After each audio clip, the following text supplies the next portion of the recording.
নেবেন, দেখেন পেঁয়াজ কাটার জন্য অনেক ঝামেলা হয়। এটা আলাদা, এটা আলাদা, হ্যাঁ, এটা একটা ব্লেড আলাদা। দেখেন কিছুই নেই, মানে আমি জাদুরের জন্য বললাম এটা মানে মেকানিকের কিছুই নেই, নর্মাল। তারপরে আর এটা দেখেন, এটা আপনি এখানে ফিক্সড করে যদি আদা রসুন পেঁয়াজ এটা টাইম 750 গ্রাম দিতে পারবেন একসাথে, মানে বেশি বেশি করে। এখানে আদা রসুন পেঁয়াজ সব কিছু দিয়ে এটা প্রতিদিন লক্ষ্য করবেন। এটাই ইজি সিস্টেম। দেখেন এটা আপনি আলাদা, এটাও চেঞ্জ করে। হ্যাঁ এটাও চেঞ্জ করে দেবেন। এটাকে লাগিয়ে উপর থেকে হালকা প্রেস করবেন। এটা সফট হ্যান্ডটা প্রেস করবেন, একবারে নরমাল, একবারে ইজি। আপনিও চাপ দিতে পারেন চাইলে।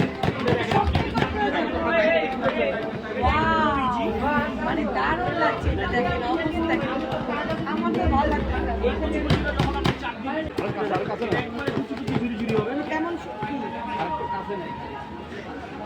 আল্লাহ লাগে তাহলে বিষয়টা ভালো লাগবে দেখি। হ্যাঁ, এখানে আমার হাতে এত আমি হয়তো ভাবছি অনেক জোর বা চাপ প্রয়োগ করা লাগে।